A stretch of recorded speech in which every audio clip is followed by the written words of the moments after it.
Hi friends, என் சமையல் திறமையை தடுத்துக்கிட்டே இருக்காங்க. என்ன பண்ணுறதுன்னு தெரியல. சரி, கேஸ் தான் வாங்கிட்டுமே, செம்மையாக சமைப்போம்னு சொல்லிட்டு கேஸ் ஸ்டவ்வை வந்து பற்ற வைக்கலான்னு போனால், சரி உத்து பார்த்தா அங்கே வந்து ஒரு கேப் தெரிஞ்சுது. அது என்ன கேப்னா, எனக்கு வைக்க போகிற ஆப்பு தான் அந்த கேப் மாதிரி இருக்குது. நீங்களே பாரு.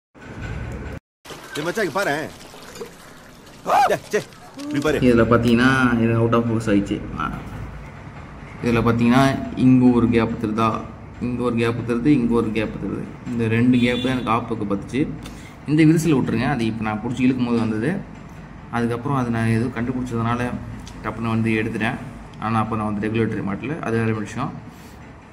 அதனால் நீங்களும் வந்து இது மாதிரி பழைய ஸ்டவ் எப்போடா கவர்மெண்ட் கொடுத்துச்சு, இது கவர்மெண்ட் ஸ்டவ் கொடுத்தாங்க தெரியுமா, எங்கடா அது அரசுன்னு கொடுக்கலாம், இது கவர்மெண்ட்டு வந்து கொடுத்தாங்க தெரியுமா ஸ்டவ்லாம், அப்போ வாங்கினது.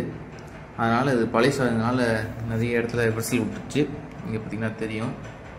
அதனால் இது மாதிரி திடீர்னு போய் நீங்கள் சமைக்க போகிறோன்னு சொல்லிட்டு ஆரம்பிக்கும் போது இப்படிலாம் நடக்கும். அதனால் அதை பார்த்து இருந்துக்கோங்க. இது எப்படி நான் இதை எடுத்தேன்னா, இது மாதிரி மேட்ச் பாக்ஸ் வந்து எரிய வச்சு அதை வந்து இது மாதிரி ஹீட் பண்ணி எடுத்தேன். அப்படியே எடுக்கணும்னு நினச்சா நீங்கள் எவ்வளோ முக்கினாலும் வராது.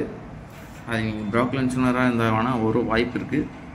அதுக்கப்புறம் இதை வந்து நீங்கள் எரிய வச்சு தான் எடுக்கணும்னு சொல்லிட்டு அவசியம் இல்லை.